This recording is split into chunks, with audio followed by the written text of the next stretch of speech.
Whoa, buddy. Put that thing back in its holster. We haven't gone anywhere. I don't understand. Check out the MichaelDukesShow.com for information on how to get access to the podcast. Welcome to the party, pal.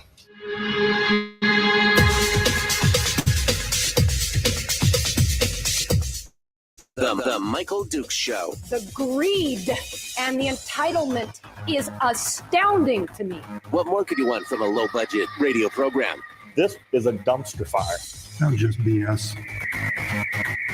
It is time to get a new perspective. We know just what you need, and we've got just the cure. Open wide and prepare for a steaming hot cup of freedom. I just don't fathom it. The Michael Dukes Show, streaming live across the world. Live around the world on the internet at MichaelDukesShow.com and across the state of Alaska on this, your favorite radio station and or FM translator. Hello, my friends, and welcome to the program. It is the Michael Dukes Show, hour one of this big hump day post-session show. You wouldn't think that would happen. I mean, today is usually the last day, and historically they have gone into the wee hours of the night and have always driven it right to the last minute to finalize everything and get everything done. But today, nope. Here we are. Here we are. We are ready to go they had a short joint session yesterday where they had a historic veto override. First time in over 20 years that they have voted to override the governor's veto. And we'll see. We'll see what happens here. But it was a rough go. We're going to go over everything that happened yesterday and all the details, everything that we can come up with, any thoughts that we have, and what's left on the table. What's left on the table this morning, and then we will, we're going to recap here in hour two with the first post-session shower hour of power. State Senator Mike Shower is going to be joining us in hour two for a full recap of what happened in this year's session and his thoughts, his feelings, his insight on everything that's going to be going on here. This in the interim between sessions, and then what are we looking at for next year? So that's going to be which is already shaping up to be a real barn burner, this coming year. All right. Yeah, once again, Chris, I think Chris in the chat room makes a comment that I think kind of summates my whole feeling through what's going on. Chris says, once again, just enough legislators to keep the money flowing to special interests. And that's what's going on. What's the answer to this? Vote harder. Vote harder. I mean, right? That's going to be the answer to some. That's what it feels like. Doesn't it feel like that's what we keep saying? If we just voted harder, if we just changed out one more legislator, if we just, there's got to be a change in mindset. Voting harder is not going, and I understand the sentiment of that. Don't get me wrong. I understand the sentiment of putting the right people in there and doing all that. But the problem, of course, is that while we have changed out a significant portion of the legislature in the last 5-6 years, they're still the core of the core, right? There's still those business as usual folks who are in there doing business the way that they've always done it. Hence the business as usual people. That's what they've done. They continue to, hold the line on big government spending and to ignore the inevitable pain that is coming down the pike. This next year, $1.5 billion deficit estimated for this next year. If the president gets his way and continues to push hard on driving down the price of oil, which is happening. I mean, we're seeing gas prices are some of the lowest that we've seen in quite a while. And his stated goal is to get oil down to somewhere near $50 a barrel. If, anywhere between 50 and 60 is an immediate hardship for the state of Alaska, because they're getting 25% of their overall revenue from, of course, oil royalties and production. And so here we go. Here we go. If it drops down into something like that, then we will see a tremendous dip in the revenues for the state. So we'll see what happens.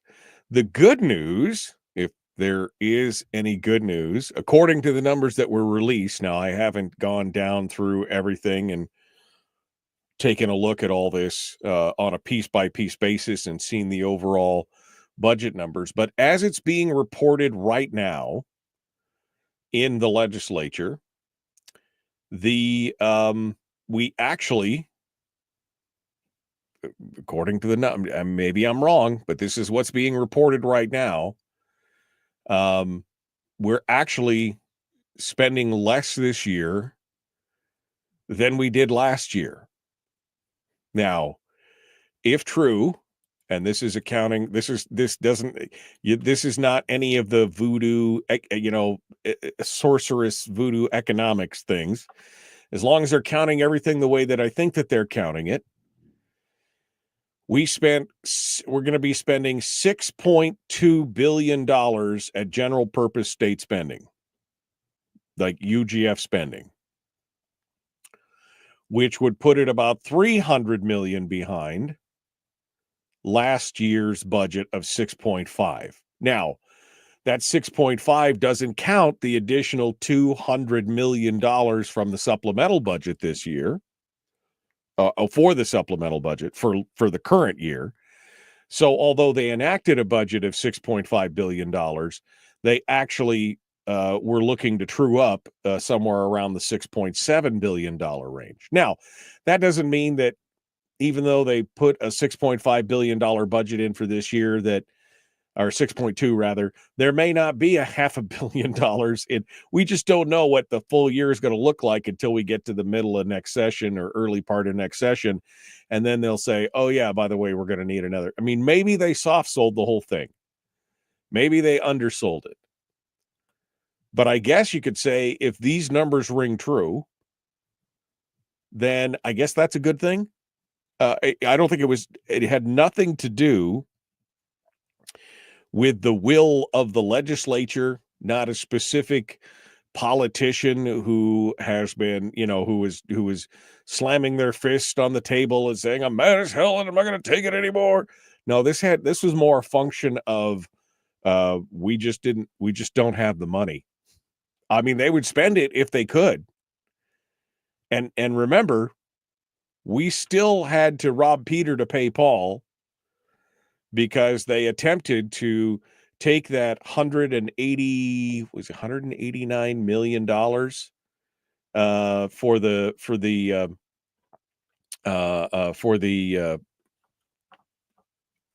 supplemental budget, And it was supposed to come out of the CBR, but that failed. So instead, they took up $100 million from the ADIA, Alaska Economic Development Authority, Export Authority, the investment bank. They took $100 million from the investment bank, and they took $100 million from the state's higher education investment fund, which I have questions about that. I have questions about the higher education investment fund, but I guess that's a future me problem at this point.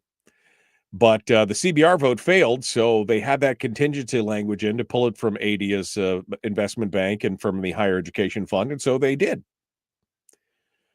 So I think it was pretty much at this point, this was about as good as you're going to expect. Now, the additional $167 or $170 million from the $700 increase in the BSA, that would have been nice to see not be spent on an ongoing basis. And that was one of my main beefs with this whole thing.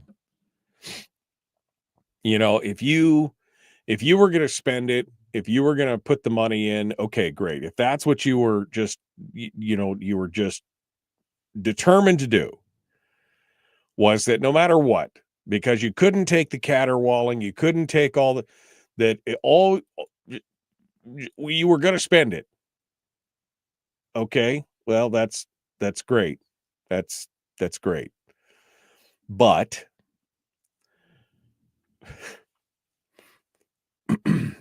why would you spend it inside the formula, which then locks us in all for eternity, essentially? Why would you not do, again, the one-time funding? I mean, I know that's not what the powers that be wanted. I know that's not what the NEA, the teachers union, wanted. I know that's not what the school districts wanted, because, they always want funding certainty, right? That's what they're looking for, funding certainty. But come on, how much certainty do any of us have in our lives? I mean, it's not realistic, especially as we watch the oil revenues decline, the permanent fund struggling to maintain, to try and reach that 5% return mark, which apparently it can't do, even though there's plenty of other funds out there that have got no problem returning 5%. And yet here we are. Here we are.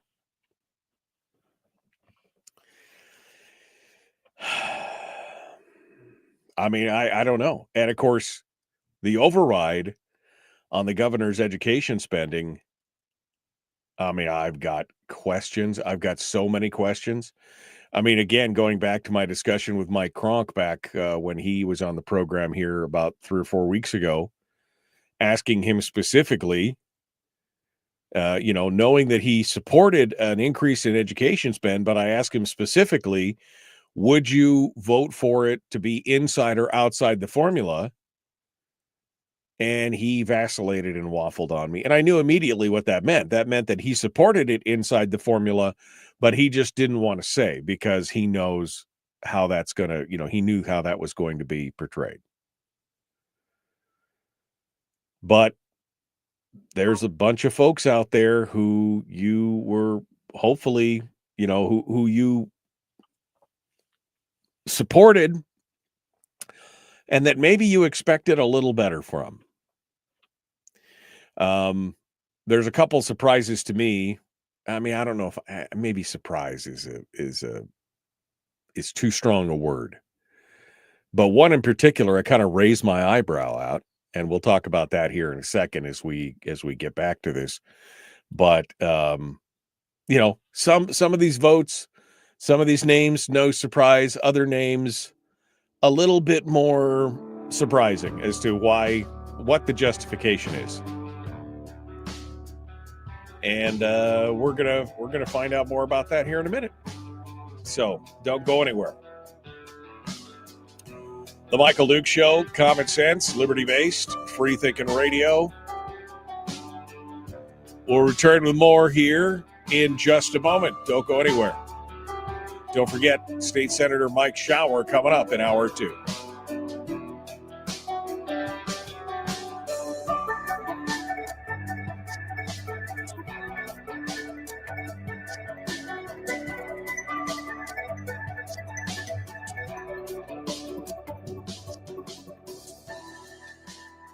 If you missed the show, you can listen to it on your time with Dukes On Demand.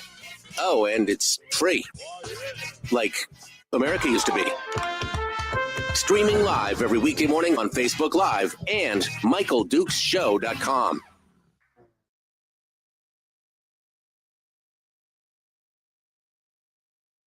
All right. Oh, yeah. All right. Good morning. Good morning. Good morning. Miguel says, boy, you're full of optimism, Miguel. Can't wait for the governor to do his line item veto or cuts and turn that in at the very last minute, as they deserve that. Yeah, I mean, he still could do that. But yesterday, and we'll get into this here in a little bit, but yesterday was a message to the governor. The message to the governor was, we got you. And don't, that 46 vote was a warning to the governor on the line item veto. So we'll see where that comes down at. Oh,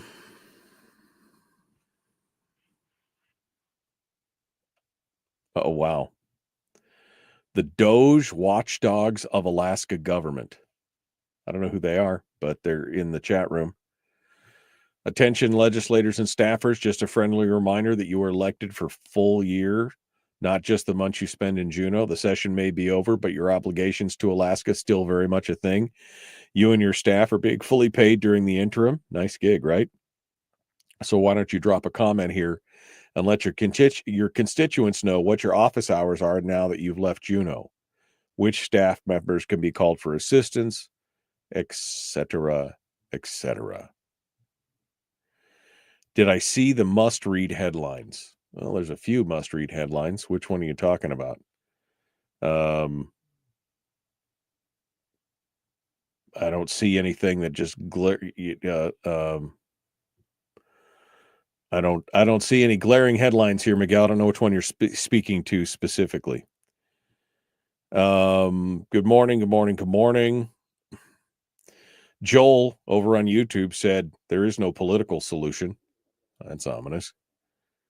I'm saying we need to get it back to the road system. Move the venue, says Barbara. Miguel says we need to get it back to the road system. I mean, I think that would go a long way, but I mean, that's a heavy lift, guys. That's a heavy lift. I mean, the governor called that special session in Wasilla, and most everybody didn't show up.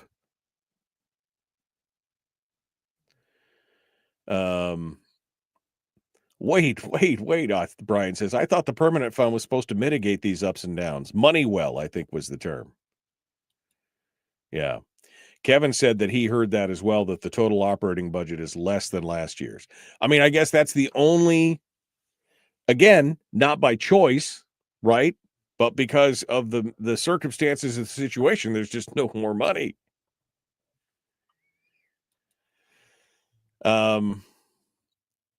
Changing out elected seats, says Jeffrey, is of no use when you have unelected bureaucrats running the show. I'm sure that's what he meant, was unelected bureaucrats running the show. Kevin McCabe said, well, Senator Hoffman did send out a memo that said no more spending. Good luck with that.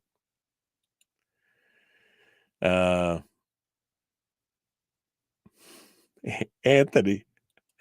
Oh, only $6.2 billion in spending. This statement is morbid optimism, like saying, hey, the meteor coming at Earth that will wipe out humanity on Friday is actually slower than we thought. It'll hit us next week. Yay.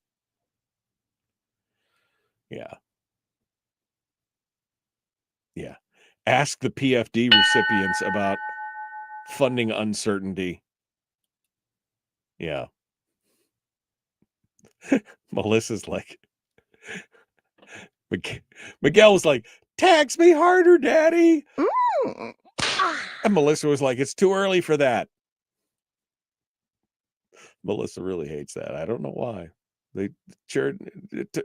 Eternity isn't that long when you account for the whole system's about to implode.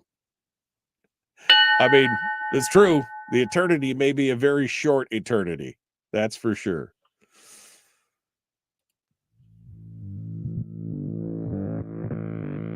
Public enema number one. Oh, wait, sorry. Public enemy number one, which makes more sense. On the other hand, he's a little bit of a pain in the Michael Duke show. Okay. Let's continue on discussions here. What's going on with this veto override?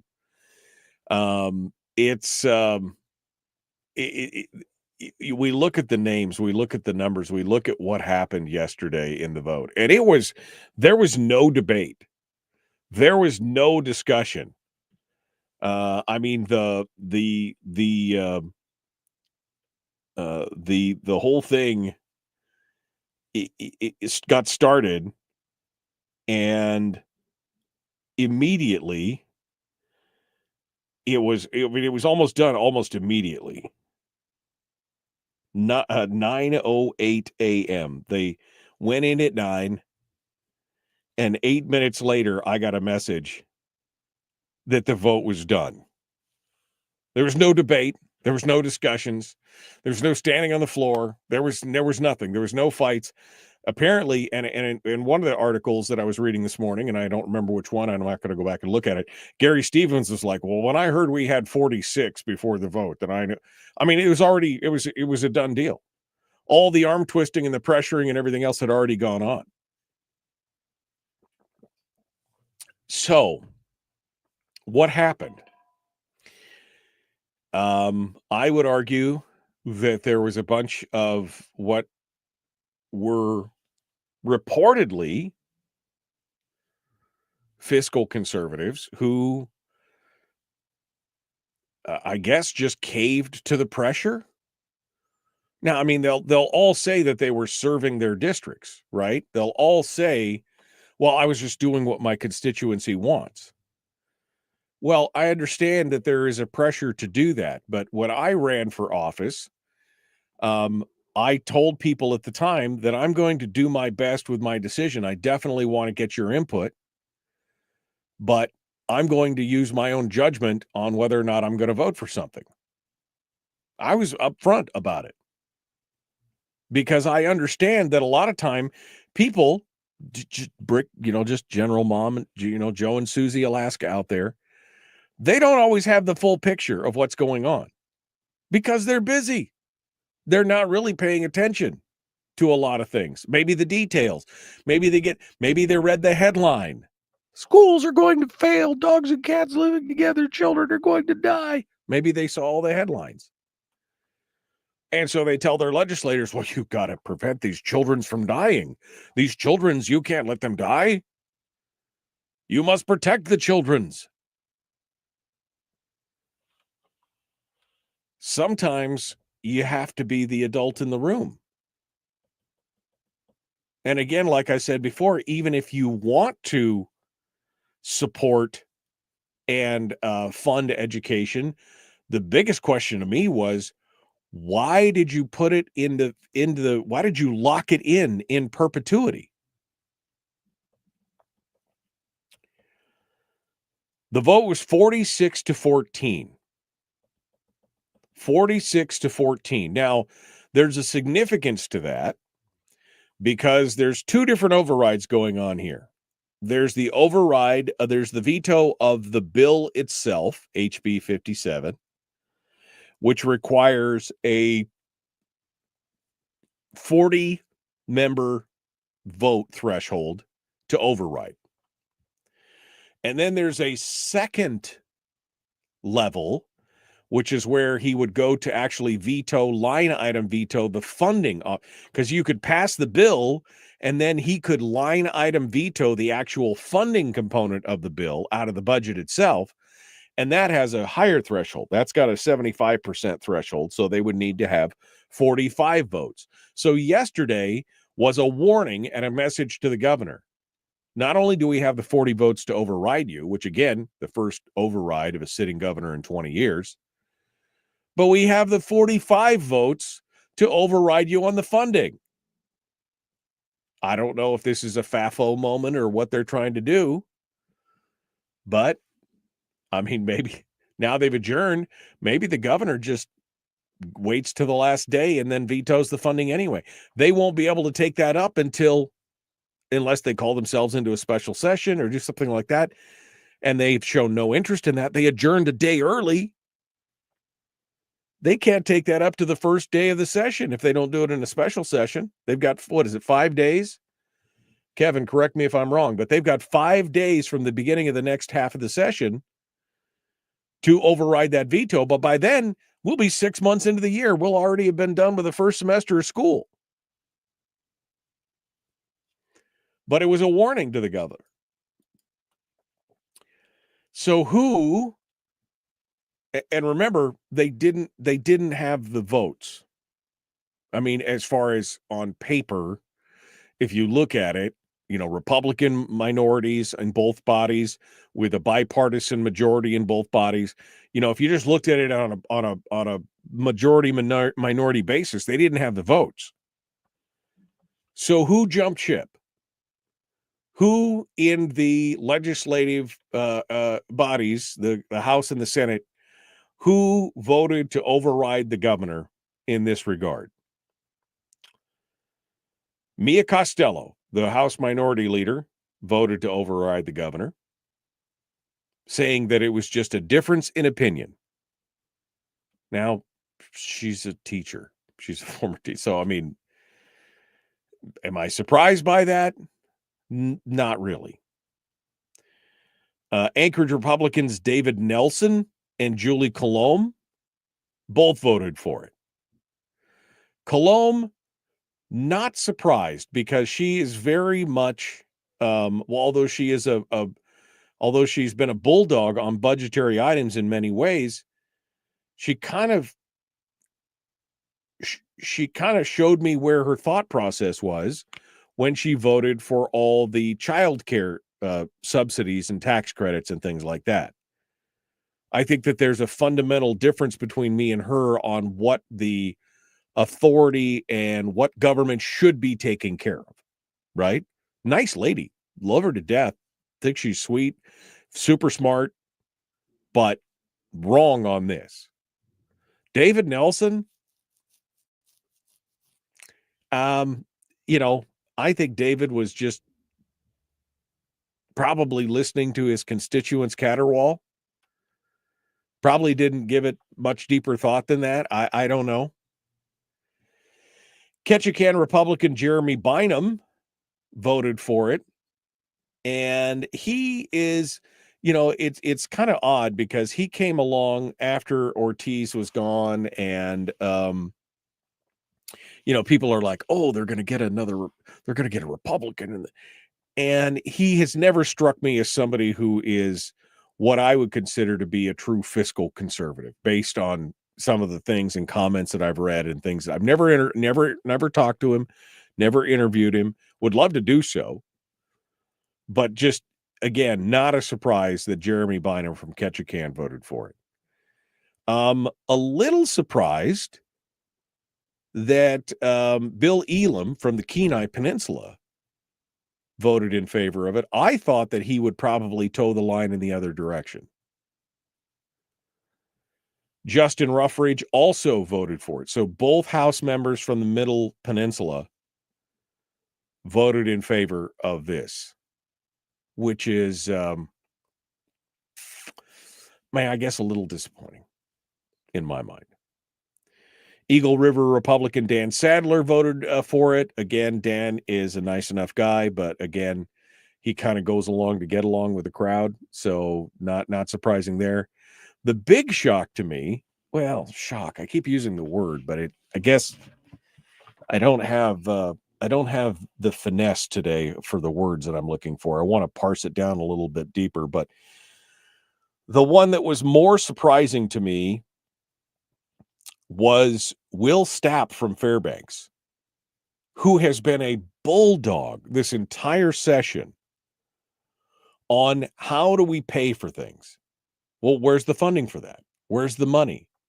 How are we going to pay for it in the future? You know, he's been on that. We've had him on the program a couple times talking about it, and I have been, although he and I disagree on some different things, that was one of the things that I've been most impressed by.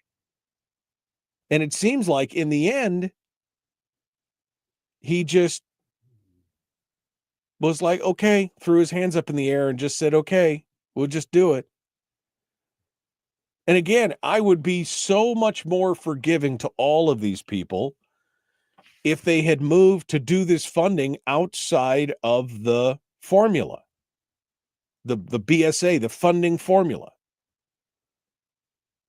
Because committing future legislators to having to spend this money year after year. Now, the argument will be, well, no, they could always just change it. Well, there is the theoretical and then there's the practical, right?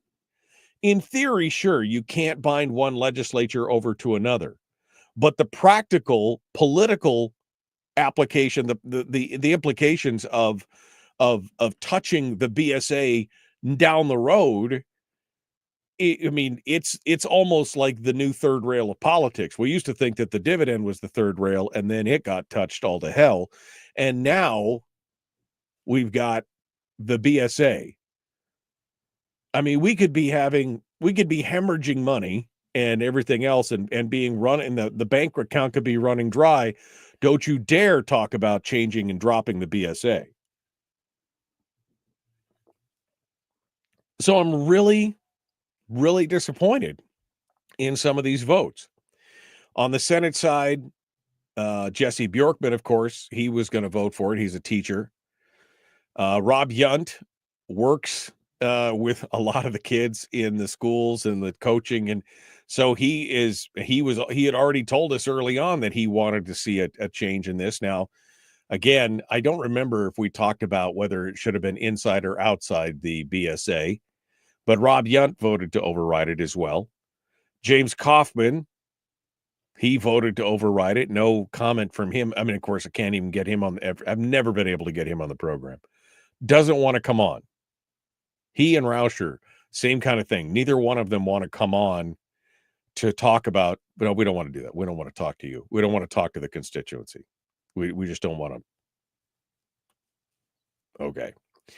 And then Mike Kronk, who, again, another teacher who said a lot of right things when we interviewed him here just 3-4 weeks ago.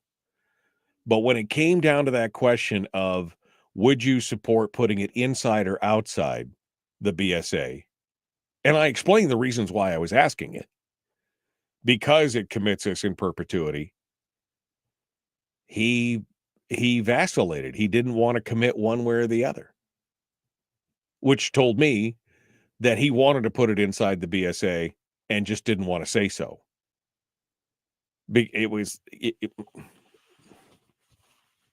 Anyway. So we've added another $200 million to school spending. We're now at whatever we are, $2.4 billion in education spend in this state. And we already know that next year it's going to be even worse. They've already said 700. The quote from where is it? I'm sorry. I'm looking for the comment from it was in my news brief this morning.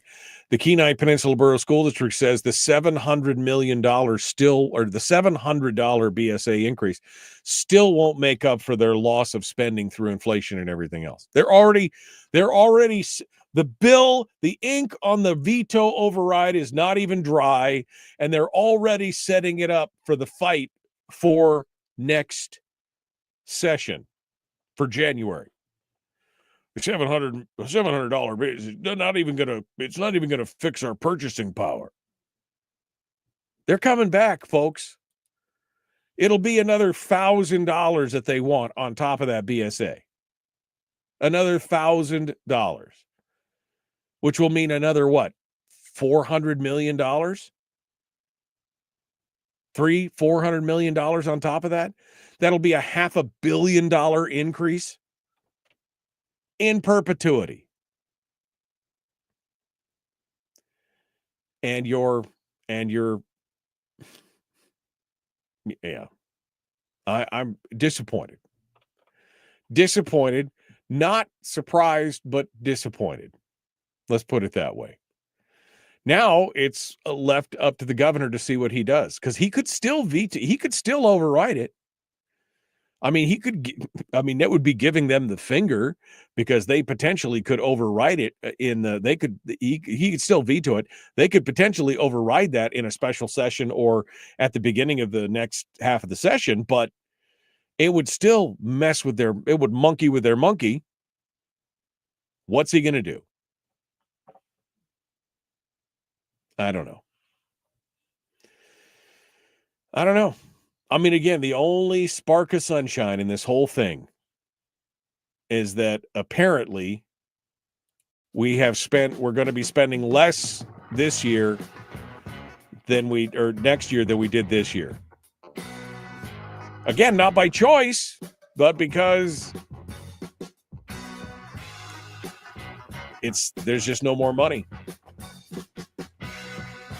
All right. And don't forget, on Monday, it's Memorial Day. And we will be off for that day. We'll have alternate programming on Monday. So just a reminder, because it's Memorial Day early this year. The Michael Duke Show, common sense, liberty-based, free thinking radio.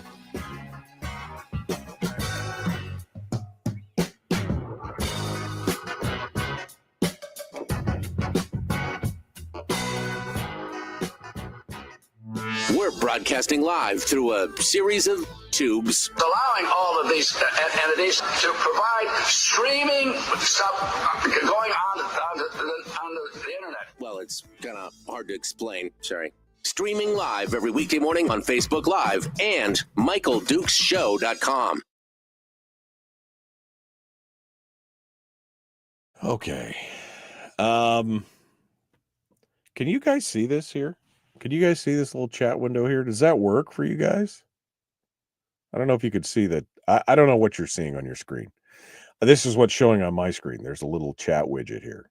It's a new thing that I thought I'd try out today, but I don't know. I don't know if I like it there or not. I still like the big bar. I don't know. I know there's a lot of you that are watching at home on your big YouTube, watching it on your big TV or whatever. Maybe this helps you keep up. I don't know. But if you like it, let me know.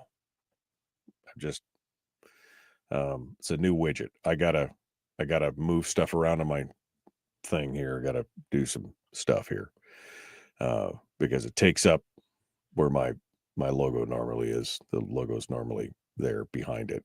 So there you go, like that. But I took the logo out so that we could see that thing. Charlie says I could see it, but I can't read it. Charlie, where are your glasses? Okay. Sorry, that was mean. I'm way, way far behind here. And let me see what's going on here. Did you see how Donna is killing it in D.C.? If Alaska had kept on arguing, we might actually be thriving. Instead, we let real leadership walk, and now she's in D.C. getting things done in record time. I didn't see your discoveries, Doge. You might want to hit me with it. Chris says, that's the sound of the wild succubus. Am I right? Yes. Yes, it is. Say please. Absolutely. I'm going through here. We could see your integrated chat window this morning. Cave to what pressure? Your same team party governor used a veto. In no way are you expected to override. Yeah.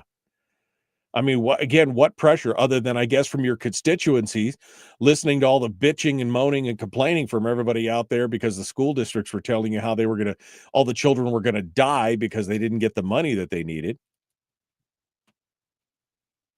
Yeah. Yeah, Jeff Landfield was shocked that they ended on time yesterday. I saw a bit of that video. He was shocked. Blah, blah, blah, blah, blah, blah, blah. Ruffridge and Bjorkman voted just exactly how they were told to vote by their handlers. The NEA, I expected nothing less.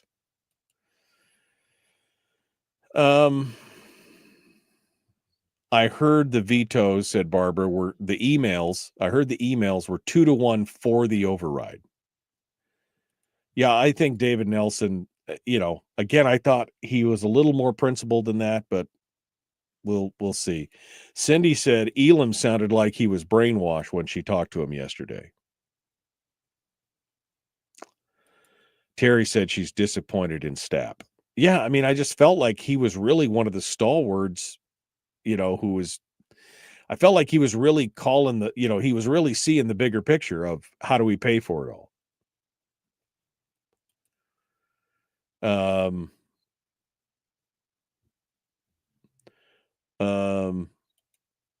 Unfavorable opinion here, says Melissa. I don't agree HB 57 is perfect. I agree outside the formula would have been fine, but if he line out and vetoes, that's scary for Fairbanks. We've done the work up here and paid the price for idiocy, and making a bill and not listening to the governor fully sucks. Depending on how much he could be vetoed, we could see more schools closed due to deficit. It's true. It's true. The Alaska legislature never fails to disappoint. Yeah. Disappointing for sure. I am so far behind here. Let's see. I could see it, can't read. Okay, finally I'm caught up to when I was asking about the deal. Anchorage, she said, yep, they have the most legislators for the area and the most Democrat legislators and the most legislators in the majority. Not surprising they are Anchorage focused. I said that in response to many bills in transportation. Can't vote for this. It's all about Anchorage. Well, I see Wilikowski has put the boots to you on the other side of that, huh?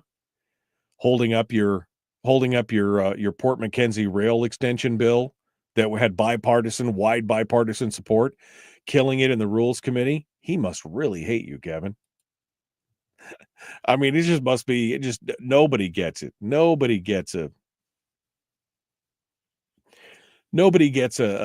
Republican gets a good pass on anything throughout there. Jack, Jim, did you say you're just a few short hours away from retirement? Is that what you're saying? Is it happy retirement day? God, that sounds good. Sounds like fun. That sounds like amazing. All right, let's get back to it. Here we go. The Michael Duke Show. Common sense, liberty-based, free thinking radio. Like, share, subscribe, ring the bell. Let's do this thing.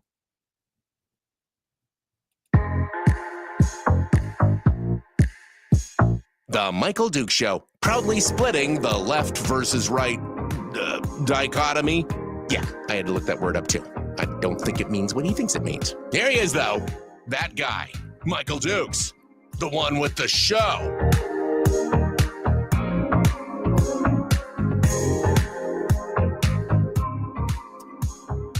Well, first and foremost, let's get the important stuff out of the way here. Happy retirement day to Jim in the chat room. Today is his retirement day. What we like to call around here Freedom Day.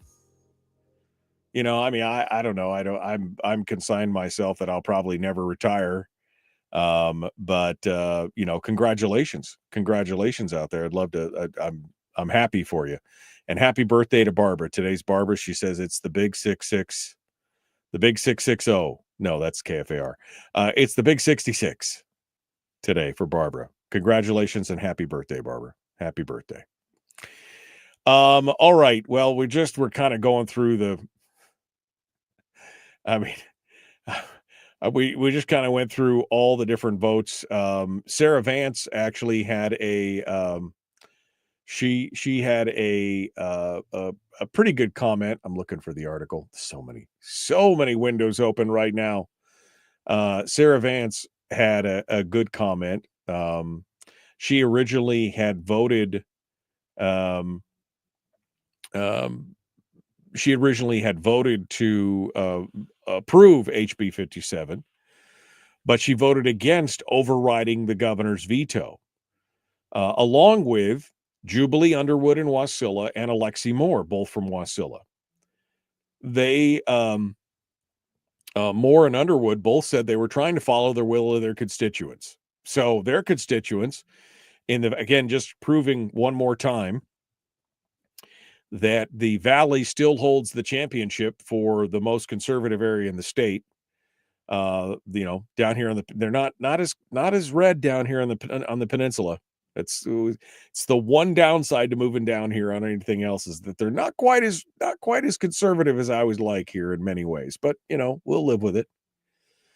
Sarah Vance voted for it, but against overriding the veto. She said, I made a decision a couple of weeks ago not to override, seeing that the majority was not even considering giving the governor his policy requests, and really what Republicans have been waiting for quite some time, to make education more accessible to all public school students. She said she was also focused on the state's finances, continuing, I'm also very, very concerned about our budget. We are in a deficit of $200 million, and that's also the increase right now. I want to fund inside the formula, but right now I think we're just in a bind on what we can do. So, she voted against it. I would prefer, until we have a more stable fiscal situation, that we don't put anything inside the formula.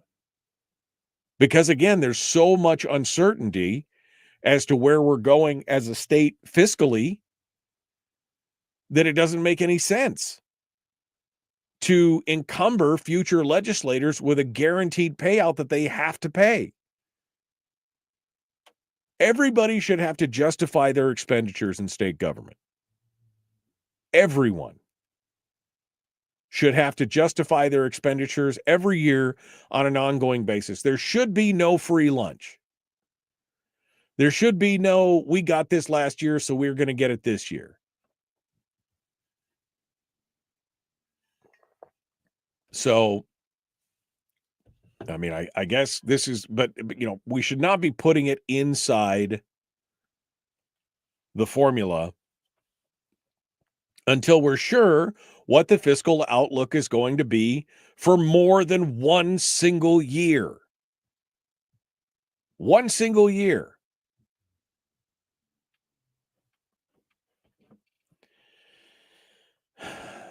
It's it's astonishing. We have no fiscal plan to how do we fix this. We're going to run from one fire to another trying to put it out. Again, I'm always reminded of the Pirates of the Caribbean, where they got to rock the ship, so they're running back and forth from one side of the boat to the other to try and rock the ship over. That's kind of the state of Alaska. Feast to famine, feast to famine, feast to famine. No long-term plan to how to, to get where we need to go.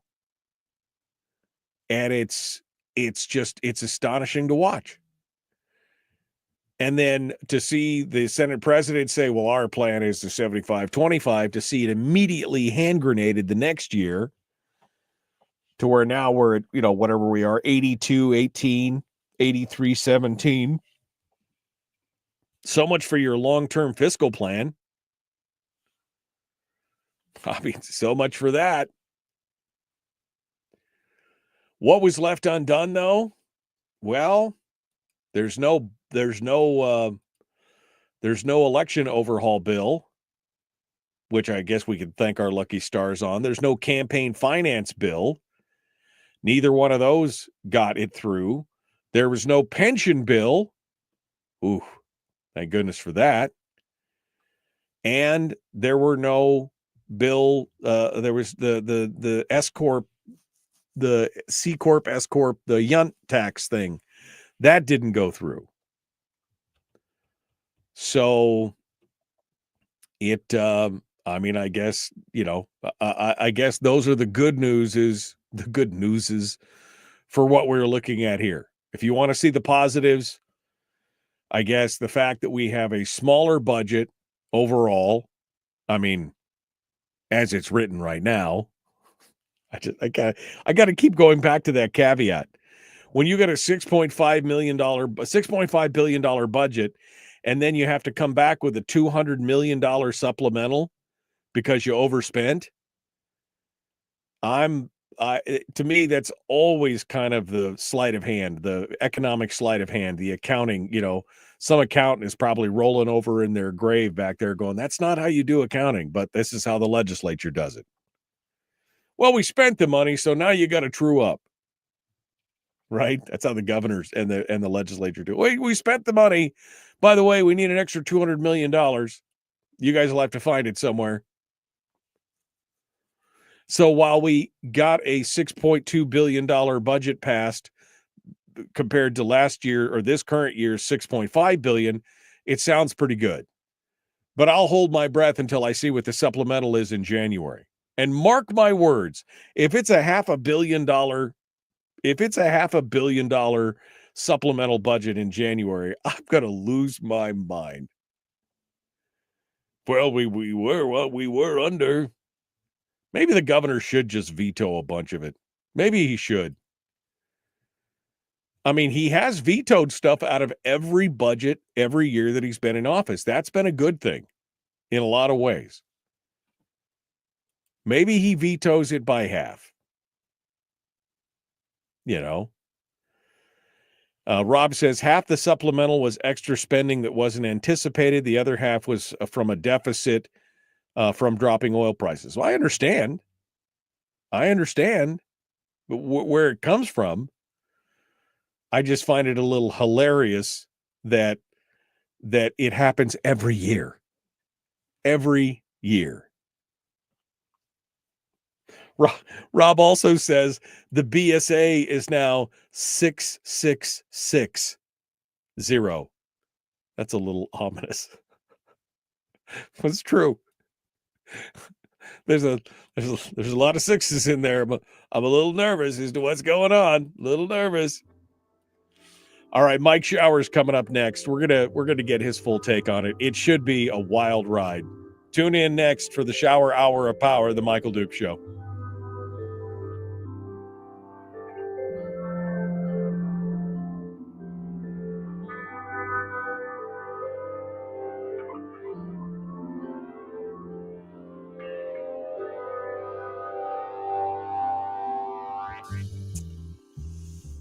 Oh, man.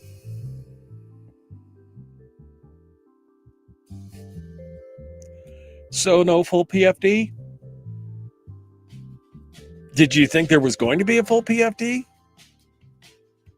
I mean, did you think that was going to happen? I mean, I hate to be that guy, but really? Did you think that was going to happen?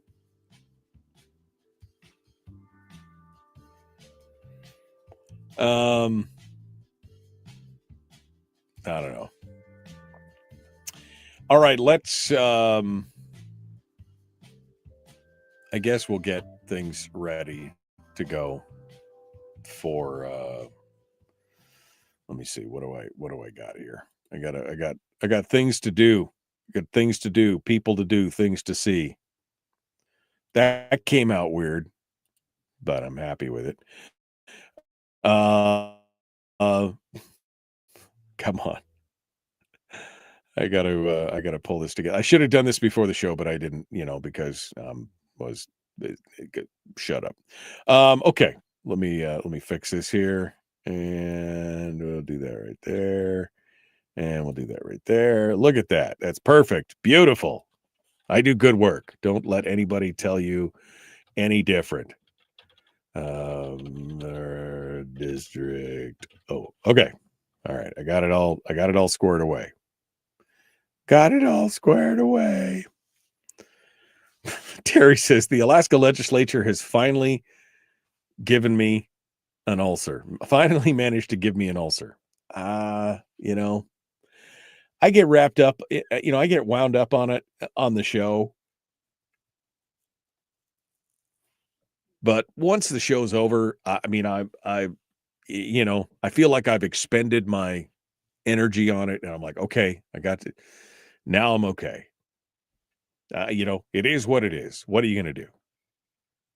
What are you going to do?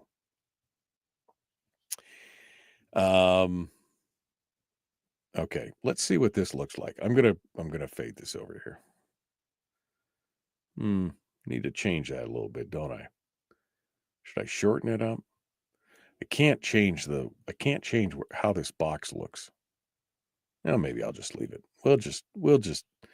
We'll leave it for now. We'll come back to it. Let it out, Mike. No, here's the thing, guys. Life's too short. Life is too short to get so wound up about it that it just consumes your every waking moment. There are too many other joyful things in life. So I'll have my say, I'll get my rant on, and, I'll chastise those that I feel like need to be chastised. I'll make my points, and then I'll put it out of my mind and move on to other things that are more productive and more joyful. That's my decision. Why? I made that decision a few years ago because I was a very angry person. About 15 years ago, my wife came to me and said, "You're scaring the children. You're scaring the children. You're not pleasant to be around. You're making me unhappy because you are so angry all the time." And I had to have a real deep moment of self-reflection because I was angry and I was unhappy.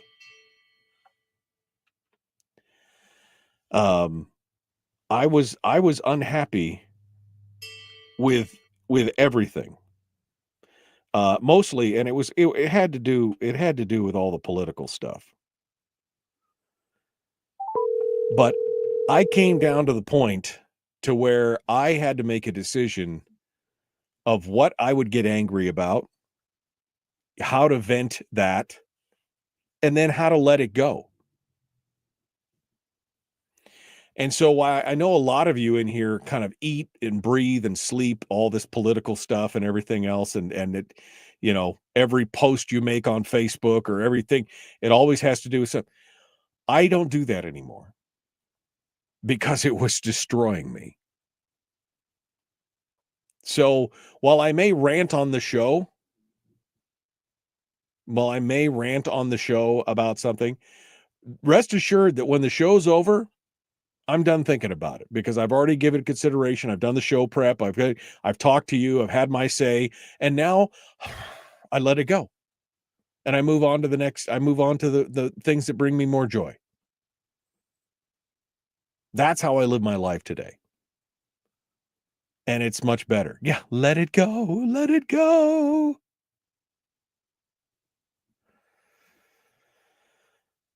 Becky says, "Don't scare the children, Michael." This is Becky Schwanke. "Scare the adults. The CBR draw did not pass, so the state's backstop for the $200 million deficit will come from ADIA, then from the Higher Education Fund. So much for majority commitment to energy development or our high school graduates. Choices. I mean, why am I not shocked?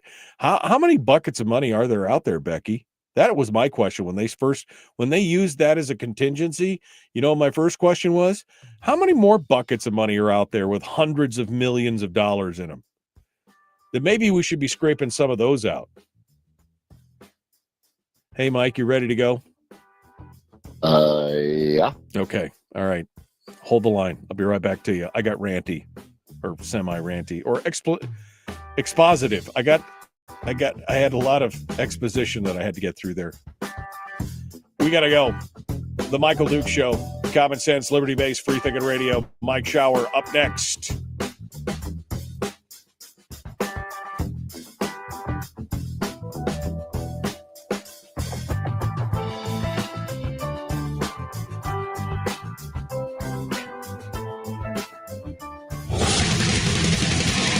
Whoa, buddy, put that thing back in its holster. We haven't gone anywhere. I don't understand. Check out the MichaelDukesShow.com for information on how to get access to the podcast.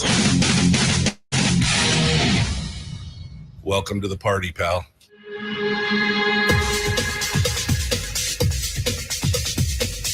The Michael Dukes Show. The greed and the entitlement is astounding to me. What more could you want from a low-budget radio program? This is a dumpster fire. That was just BS. It is time to get a new perspective. We know just what you need, and we've got just the cure. Open wide and prepare for a steaming hot cup of freedom. I just don't fathom it. The Michael Dukes Show, streaming live across the world. Live around the world on the internet at MichaelDukesShow.com and across the state of Alaska on this, your favorite radio station and or FM translator. Good morning, my friends. Welcome to hour 2 of this, the first day of the post-session. The first day of post-session here in the state of Alaska. Welcome to it, and thanks for coming in and joining us here today. In just a second, we're going to be joined by State Senator Mike Shower, who is going to come on for his first post-session shower hour of power to give us a recap, tell us all the dirty secrets of what went on in Juneau. It's pretty maddening out there. It's pretty crazy. We're going to talk with him here in just a moment and get his full rundown. Quick couple pieces of housekeeping. First and foremost, Monday is Memorial Day, and I will be taking the 3-day weekend because reasons. 60 hours a week, 70 hours a week is just, I'm getting older, folks. I can't do it quite as much as I used to be able to do it. So I'm taking every excuse I can to take a day off and sleep in a little bit. Okay. So just FYI, alternate programming in, all over the place, in the interior, the peninsula, down in Adak, Kodiak, everywhere else. It's going to be alternate programming on Monday, and we will be back Tuesday with Brad Keithley, just a FYI. So that's the first piece of housekeeping. Secondly, if you'd like to support the show, you can go over to the Common Sense Corps and help support the show. You get access to our private Facebook page and more for the price of a cup of coffee a month. You can help put shoes on my kids' feet, man. My kids need shoes. Or just help us buy more good equipment and everything else to make it better around here. Anyway, you can go to MichaelDukesShow.com and click on Join the Corps, or you can go straight to Patreon.com/MichaelDukesShow. Final piece of housekeeping. Tomorrow on the program, Sarah Montalbano will be joining us in hour 1, and we'll be talking about energy, including this proposal for the Susitna-Watana Dam. And what's going on in other parts of the country as they move more and more towards solar and wind, and what it's doing to the rest of their power grid, and why we shouldn't get caught in that trap. And then in hour 2, Senator Rob Myers will be joining us, and we will be having his recap, which will be a little bit of a different perspective from Mike's. And it should be interesting. So there you go. All right, that's the housekeeping. Let's get to it, shall we? Let's dive into it. For the shower hour of power, State Senator Mike Shower joins us right now. Good morning, my friend. How is you today? How you been? How's it feel now for the madness to be, well, mostly over, I guess I should say? I have one word for you. Freedom. Freedom. That's right. Freedom. Man, get me out of here. Yeah, you're ready to Calgon take you away. Is that what's going on? You all ready? Oh, I am so ready to leave this place after 4 months. I say you have no idea, but you have at least an idea. But oh my gosh, yeah, it's got to be a struggle. Got to be a struggle it's for done. Sure. So Yep. Mike, what this yesterday's vote, I'm not shocked, mildly surprised at some of the votes. There was it was 8 minutes. I got the text message 8 minutes after 9 that the vote was done. So, I mean, this must have been like the shortest the shortest joint session in history. Give us the rundown here. What was going on beforehand? Because again, Gary Stevens made a comment in the Beacon, I think, that said, "Oh, when I knew that we had 46, I knew this was going to be a good." I mean, this obviously was done beforehand. So give us your what was going on ahead of time. What was the buzz? What was everybody talking about? And then walk us through the votes and your thoughts on what this does for us and where we sit on this. Well, the first thing I'll answer, listen for a little bit here in Representative Schwanke's comment about the 4 pots of money, because there's kind of 4 that are really readily available to do this. CBR, ERA, each of those has somewhere in the ballpark of about $3 billion left from $30 billion, a few over the last 10, 11, 12 years. But you got the CBR, the ERA, and then the higher ed fund and ADA. Have enough money, you could just straight draw them. The rest of them, can scoop some here and there, some reallocations, but those are the big 4. They chose, from what I can tell, to make it painful, to make it harder, to twist arms, I think, to use ADA and the higher ed fund so that, some legislators would vote for it, because I think their thought process as well, some legislators don't want to hit ADA because ADA, at least puts some money into investment or, investment in certain projects around the state. And of course, education is such a hot topic. Nobody would want to touch the higher education fund, right?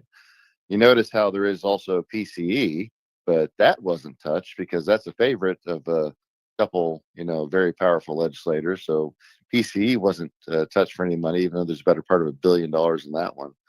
So you can say there's more than just 4, but they picked ones I think they thought would be the most painful, and ones that were not their own pet, not project, but pet fund.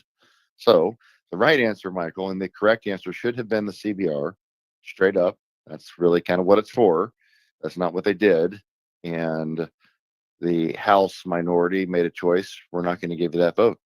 And I think that they have failed, my guess is, to win that ideological battle, because I believe, just listening to a couple House members make comments, that they're like, fine, that's the game you're going to play. We're going to take money out of ADA and money comes out of higher ed fund. Oh, well, it's not the House minority's fault that the House and Senate finance committees decided to do that. That was their choice. They could have made it a simple CBR draw. They did. So whatever. The money comes out of those. That's not on the House minorities for voting. That's on the Senate and House finance committees for doing so. Right. Well, there it is. Well, and can you explain for a second, just so folks know, give us your explanation of what the ADA investment bank is and what the higher ed fund does, just so people know, because I don't think the average citizen probably has no idea what the ADA investment bank is, and has no idea what exactly the higher education fund does. Yeah. So ADA, Alaska Industrial Development Association. So basically, think of it in one way, almost like a little bank. Alaska's got lots of little pots of money, and one of them is ADA. And what ADA does is every year, based on how much money, they've got hundreds of millions of dollars, that is in their account, for lack of a better word. And they get dividends based on, how much, just like you would if you had a big bank account. And a portion of that they give back to the state that just goes to the UGF. It's not a lot, 12 million or something, or, I think is the maximum based on the percentage and statutes, 12.5 million, something like that. And that goes into the just end of the UGF. The rest of it, they go out and look for projects, West Susitna access, other things, whatever it may be, and they'll take money. And ADA has had over the years not a great reputation, almost like its own little empire, where it has not necessarily invested in either good projects or nothing at all. I don't say nothing, but there's been a lot of tension with ADA. And so there are some people that don't mind spending money from ADA at all. There's some people that just want to get rid of them flat out. Everybody has an opinion on it. But that's what they're for, is to find projects in Alaska. And because we have money available through them, to put money up for things. I will say it seems like they're getting a little better under new management. So maybe that train is, picking up steam a little bit in a good direction. However, that's where some of the angst come from, and that's what ADA is. So I think part of leveraging that was thinking, well, a lot of people don't like ADA, so we'll just take money from them. Yeah, so there you go. Anyways, that's the answer for that one. But back to your whole question of how we got here. This whole education thing, as you know, has been going on almost since the beginning of session. We've talked about it a couple times. The governor started that working group, and isn't ending here. I mean, I'll throw that Oh, out no. there. Yeah, it's not done. Oh, it's not done. I can promise you that. The very, very short summary, he started the working group, went on for a couple of weeks. There was some hope, thought we would get some solutions with some policy and funding. There was general agreement in the body, like, regardless of what people think. Some people were like, zero money. Some people want to give them $1 billion. I mean, so there's a gamut of opinions. But there was a general acknowledgement in the building that there needed to be some funding and that there needed to be policy. And there were people on both sides, right? Some people just give me policy, and some people were all funding. That went over several months. That we went back and forth. We've talked about it. And then once the final decision was made weeks ago, I was finally part of that because we had other people negotiating for our caucus. All 4 caucuses had their negotiators, and we thought it had basically fallen apart. And then there was a deal struck by a few people getting in there and pulling levers and just, putting their fingers in the pie over a weekend, a few weeks back. It's been, like 3 or 4 weeks now since that happened. And then it came up on this Monday in the Senate, I should say. We thought, okay, we have a deal. Looks like it was supposed to be enough of the governor's stuff that he was going to be not perfect, don't necessarily like it all, but, in other words, not enough policy, but fine, I'll live with it. And there was a vote. And then that whole thing unraveled. We realized that they put language, the people that were negotiating made some mistakes. It wasn't, the shalls, the mays weren't correct, which meant that some of the policy stuff wasn't in there. The literacy grants weren't funded. The CT, I mean, it just became a mess. And then we had another vote on it, and that got more contentious back to the House. And eventually, we figured, well, the governor's like, well, I don't like that now. And I didn't like it anymore, because it was kind of like Darth Vader. I was making fun of it. It's like, and Lando Calrissian and whichever Star Wars that was, it's like, this is not the deal I agreed to. And Darth Vader goes, I'm altering the deal, pray I don't alter it farther. And that's kind of what I was watching. This is not the deal I signed up for. This is getting worse. And so I actually got directly involved at that point, and a couple others. And we tried, talking to the governor. We did talk to the governor, but we tried to work with some members in the Senate majority and said, hey, the governor says if I can just get these other little policy things, and it wasn't much. To be very fair, it was a very small few things. He said, if I get that, it's enough.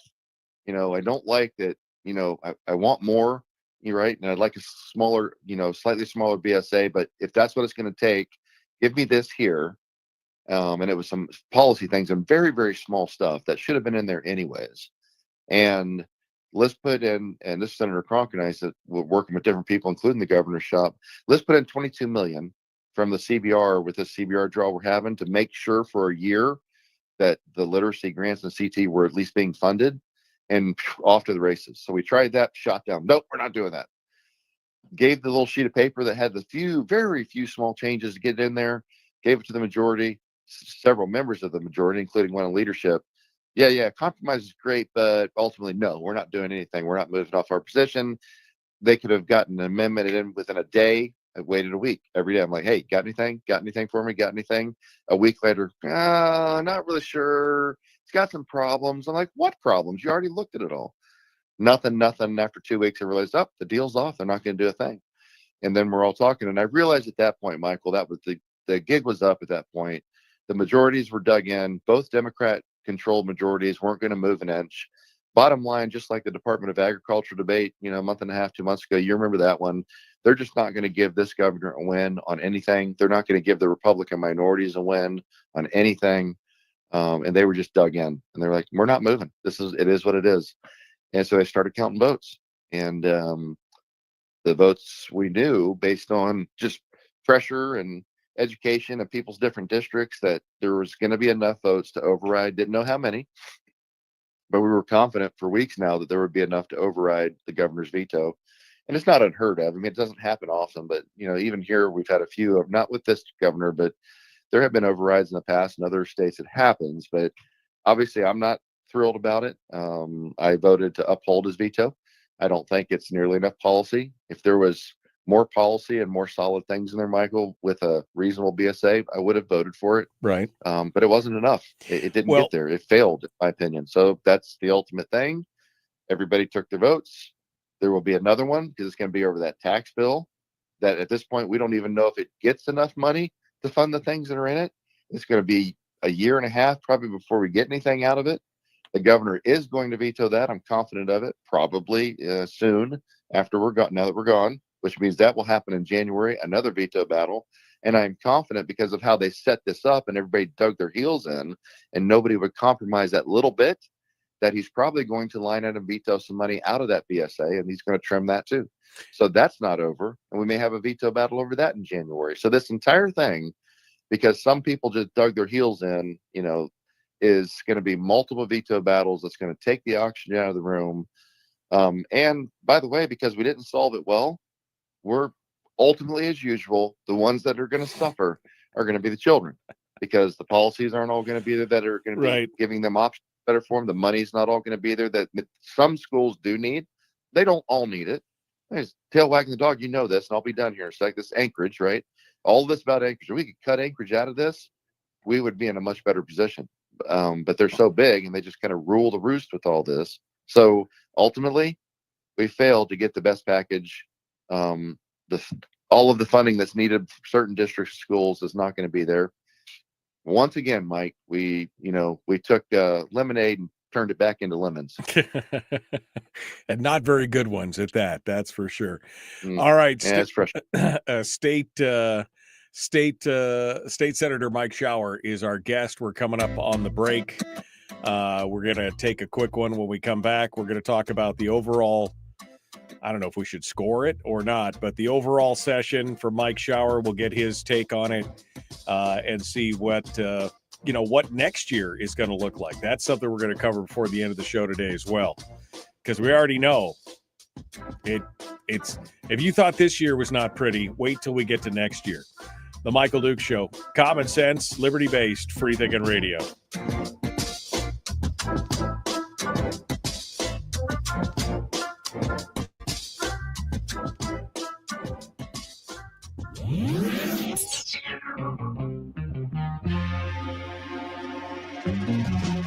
Running on 100% pure beard power. Oh, also some coffee. We dip our beard in coffee. Ha, nice beard. The Michael Duke Show.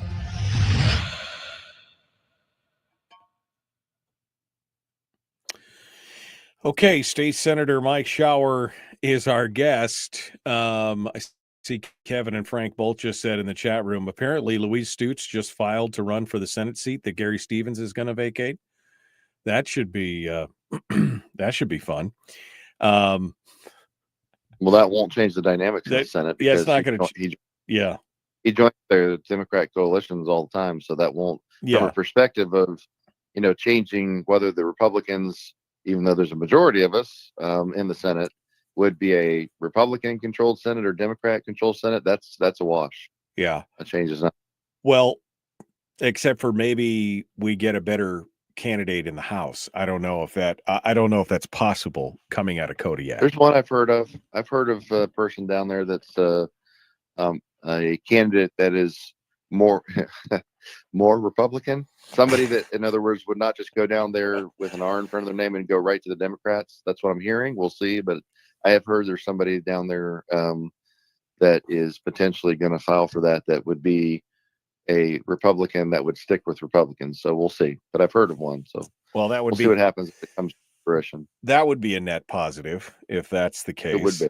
That would be a net positive. So we'll have to see what we got to have one of the bodies, Michael, because after next November, if you get a moderate governor team in there and both bodies controlled by Democrats like this, it might as well. It's from my perspective, and I'm not being overly facetious, but a little. It might be time to start thinking about packing your bags. If you get a moderate governor in the state with this legislature as it is right now, we will California this state within one session. We're all of the stuff, the taxes, PFD's gone, the taxes are coming hot and heavy. industry is going to go to heck with this place. The schools are going to rule everything.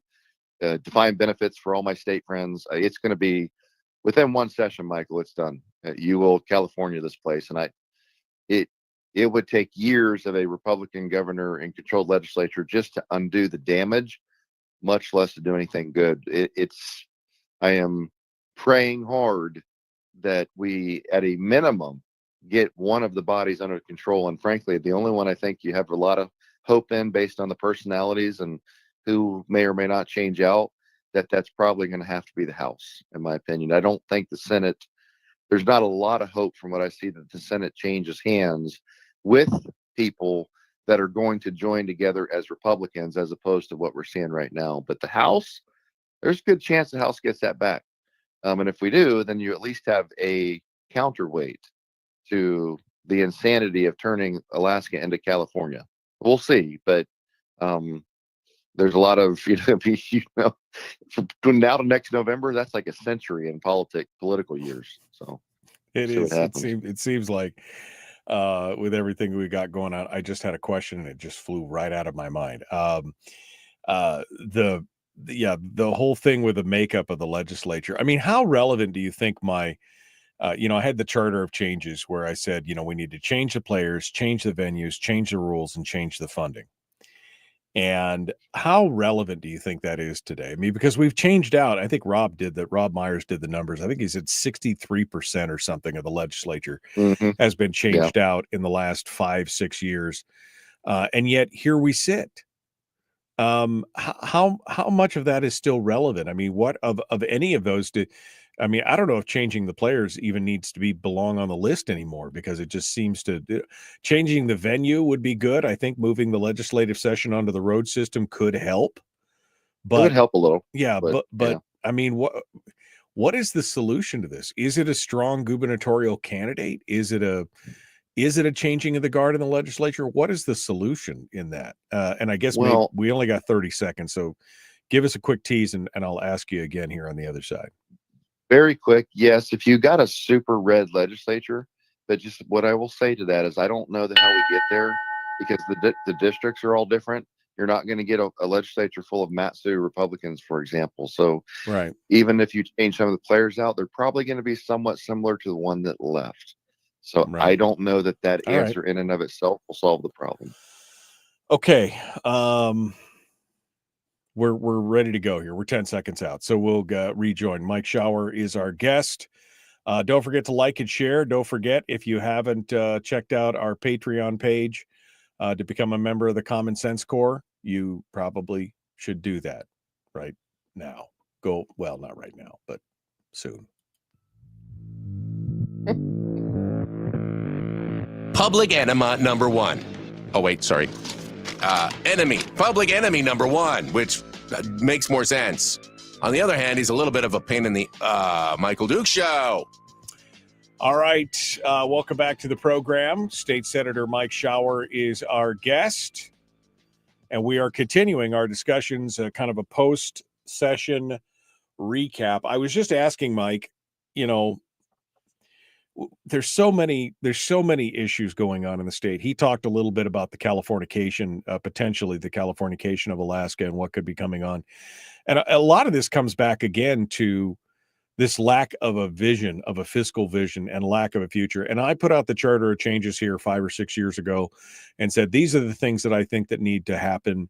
We need to change the players. We need to change the venue, moving the legislative session onto the road system. We need to change the rules. No more binding caucus, no more conflict of interest shenanigans. And we needed to change the funding. We needed to go to zero-based budgeting would be ideal, but even if not that, maybe a 5-year rolling average to start our budget process off. And so I asked Mike, Mike, are these still parts of the solution? What do you think is going to do it? And you had some things to say, but I wanted you to be able to expound on it. So those are all good things, Michael, but here's the problem. From what I see, these are all just my opinions from being here for 8 years watching. I don't know that a strong governor has as much impact as we want. They can have some impact, but if you have a legislature, let's go, for example, for the last 8 years, whatever your opinion may be of Dunleavy, there are many things he has tried to do, but people have to remember that every single year he's had one or now both legislative bodies controlled by Democrats, even though there's more Republicans, because Republicans keep joining Democrats and empowering them. So you go, well, the governor should do this. I'm like, he can't do it if the legislature won't do it, or even has override after override and overrides the things he wants to do or tries to do. So that can be good, and it's better than not having it, but it's probably not going to change the dynamics that much. Legislative bodies, same thing, right? You go, well, let's just change the players out. The problem is we have changed a majority of them out since I've been there, and we're getting the same results. In fact, in some ways, it's even worse, because now we have both bodies controlled by Democrats and enough Republicans in each body to join the Democrats to empower them times two. So there's that. Moving the legislative session, that would be good. I should go back and say, for those legislators, when we change them out, they're coming from districts that tend to elect those types of people. So when people go, let's just change the players, it's been my experience that for the most part, you kind of get somebody that's not all that different from the previous one. Not always, but that seems to be the truth more often than not. Well, so so anyways, Right. was that Right. change the legislative session? I mean, moving the legislative session, yeah, that would help. Put on the road system a couple things. I mean, one, the people have more access. Lobbyists wouldn't have such outsized influence. I think you might entice some better people to serve. Because I mean, frankly, let's just ask ourselves, who in their right mind, which makes me question my own sanity, wants to spend 4 months out of every year of their life having to fly from home wherever they are and live here in Juneau and put up with this chocolate mess? Most people are too smart to do this, and they go, I am a professional doing XYZ, making money, I've got young kids. If you're 40s and 50s, when we got people that have good experience and are on the step and who want to make a difference, they're in the height of their earning years, so they don't want to give up the income.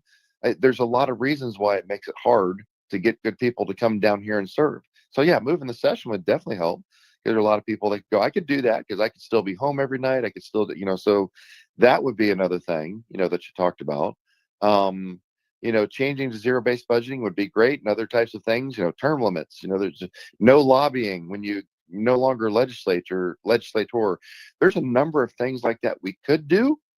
And I'm going to highlight the issue here in a minute, but we won't because too many people don't want to do it. And the very legislators you would have to rely upon to pass the legislation won't pass that kind of legislation because it limits them and their ability to be here forever and have power and do what they want. I will say this one time, that if we as a people in the state of Alaska, this is just what I'm looking at it, Mike, you want changes, probably the way that we're going to have to do this is what the left has been doing to Alaska for some time. And that is figure out a way to have the available money and the ground troops, for lack of a better word, and a command structure to run initiatives.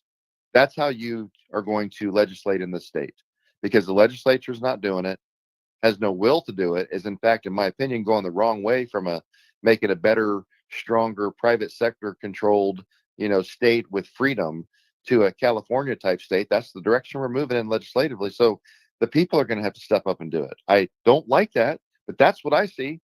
You want to, get rid of ranked choice voting? We're going to have to do what we're doing again. You're going to have to make an initiative, make it so that the people vote on it. You want to save the PFD? People are going to have to run initiative, and they're going to have to do it themselves. You want to put a spending limit? That's just what I'm saying, Michael, because we won't, and we're not.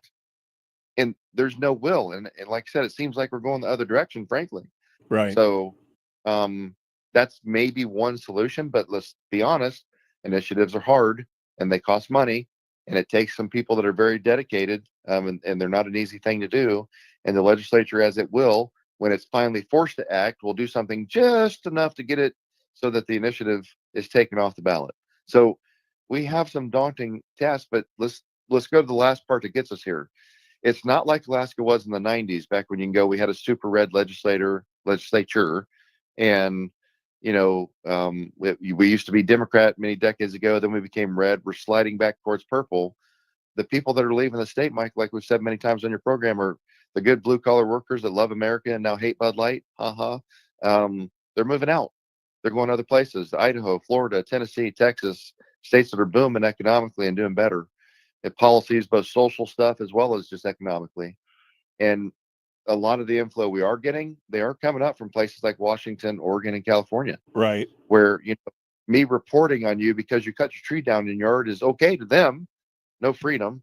Where, spending all the money in the public sector is a-okay to them because they have government jobs or they just believe in big government. They're ideologically aligned with that, as opposed to the other side. So you're seeing some dynamic shifts. And ultimately, if that keeps happening, you're going to get more and more purple districts and you're going to get more Democrat type people going to the legislature. So there are some things we may not be able to stop. And if we can't create a robust private sector that's going to bring people up like it did in the 70s and 80s with the oil boom that started swinging the state the other way politically, and we turn into a big national park and we can't get resource development projects going, well, Michael, I don't know ultimately if you can change that. I don't know. And I'm not trying to be gloom and doom. I'm saying I'm just looking at it realistically going, that's an interesting dynamic shift. And we don't have a whole lot to say about that in some cases, right?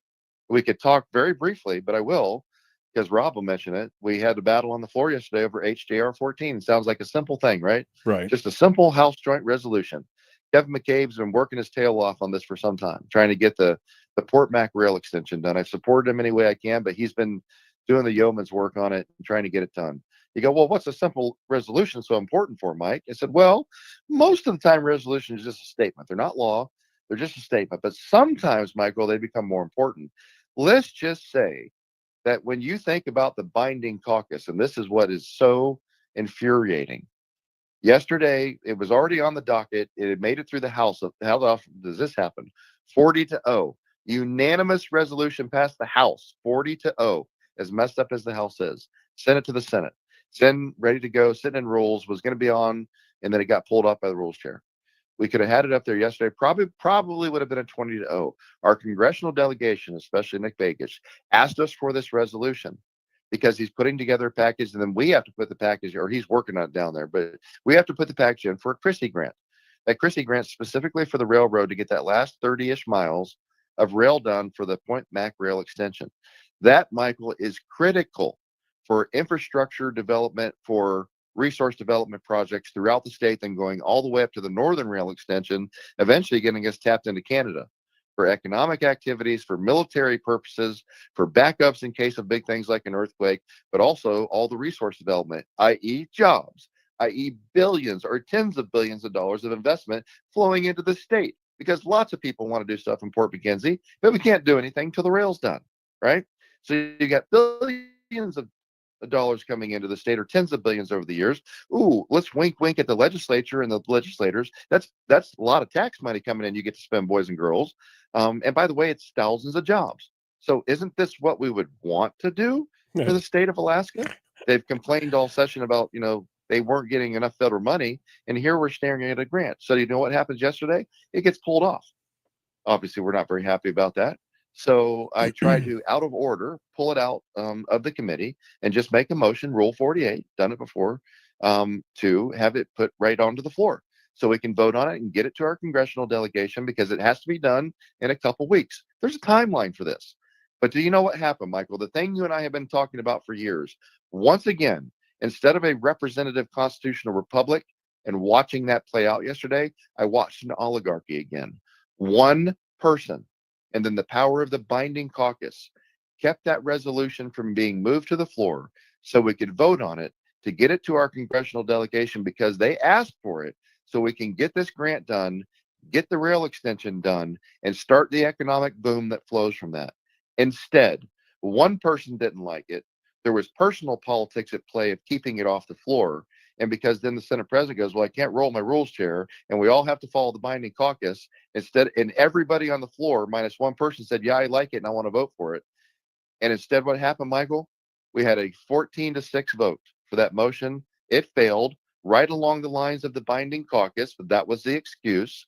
Well, somebody else said, well, it was, people said some things on Facebook and social media, and that's what happens here. And there were some strange words said yesterday on the Senate floor during the debate on this one. And after that, Michael, it failed. So I'm looking at this and going, so the people that say they want investment, that was a big no.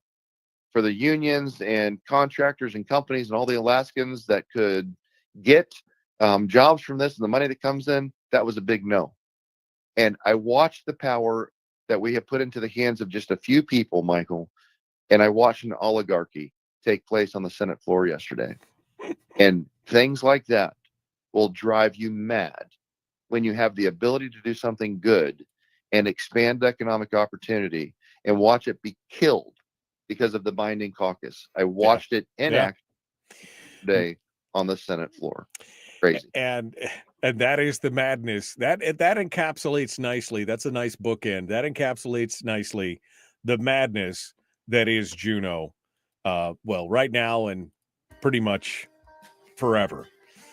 State Senator Mike Shower is our guest. We didn't get to the actual question from before, so yes, it's fine. We're going to come back to it here. He's going to join us in the third segment. We're going to continue with the scorecard for this session and what does the next session bring, because they're already saying it's going to be worse. We'll be back with State Senator Mike Shower right after this.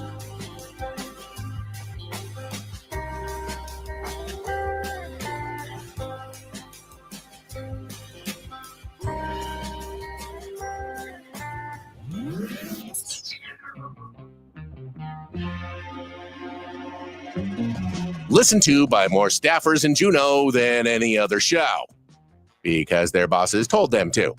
And after what they just heard, oh man, they're going to be pissed. You're a bad, bad man. The Michael Duke Show.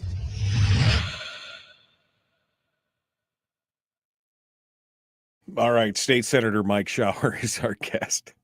I don't know why you're laughing. No, I just, because, it's excellent. Yeah, I mean, this whole deal where for some reason Wielechowski's got to be in his bonnet about this bill and doesn't want to see it. And it's the one thing that I believe the federal dollar should be spent on is infrastructure, because that's the thing we were promised. And that rail line is a critical piece of infrastructure. And yet all this support, and they decide one guy gets his tail in a twist, and he says, no, not going to do it.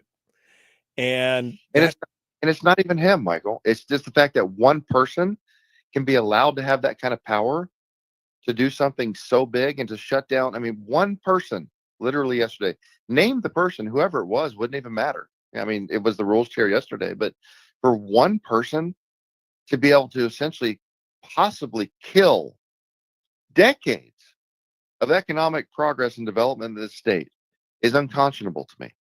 And I can't believe we do. Yeah, I mean, is this an issue of we just can't let the Republicans have a win on anything? Or was it, I mean, what, is that what it got down to? Petty schoolyard politics? I think there was personal politics at play yesterday. Yeah. I don't know all the ins and outs. And I just know that, ultimately he said, I'm not putting it on the floor. And then I'm watching, the Senate finance co-chairs and the Senate president and almost everybody I talked to on the Senate floor. I like it. It's got to go. It's important. I want to do it. Oh, but we got a binding caucus, so I'm going to vote it down. Are you kidding me?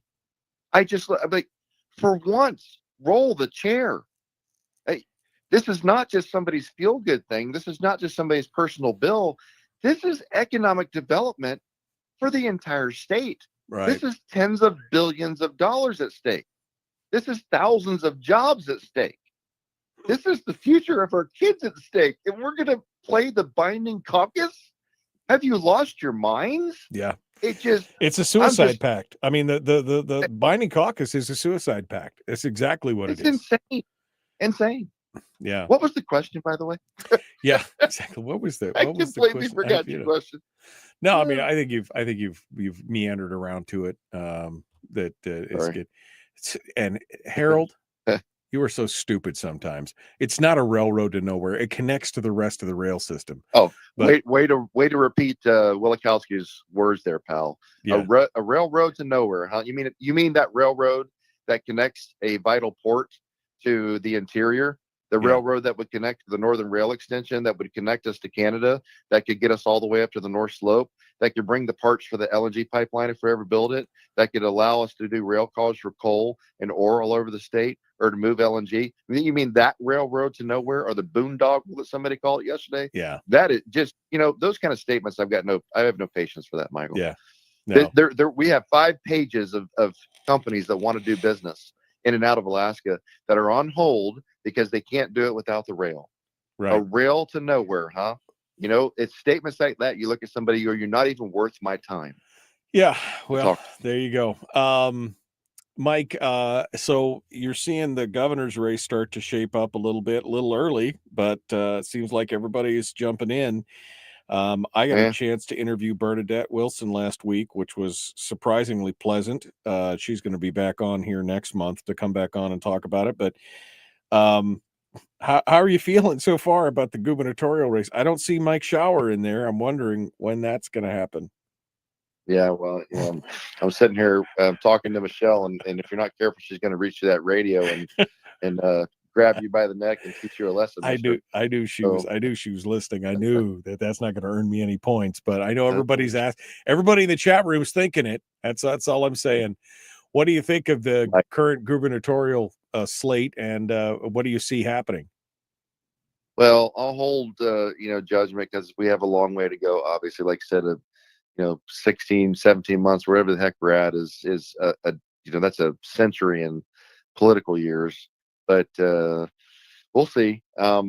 Most of the names, that I'm seeing, and I say most just because I know there's a lot more that I'm hearing of than have declared. There's a lot more that are going to probably throw their name in the hat. I have concerns because some of those names are left of center. Some of those names are moderate at best. You get concerned about who the lieutenant governor is going to be because it becomes a ticket, and then that goes for things like elections.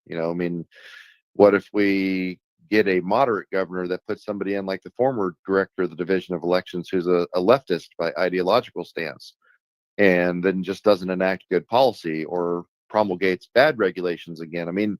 There's a lot at stake here. And remember, we go back to, if I do my best Jim Basaki, I'll be finished here in a second, and circle back to a few minutes ago. Well, that gets back to having that very same team of things happening that aren't good with a governor team that we're going to need to block what happens at the legislature. So next November, you're looking at a big Titanic shift. Their names leaving the Senate and who the governor is and how the bodies line up. Michael, we could see some significant shifts next November. So I have concerns. All right. Well, we'll continue here. Mike Shower's our guest.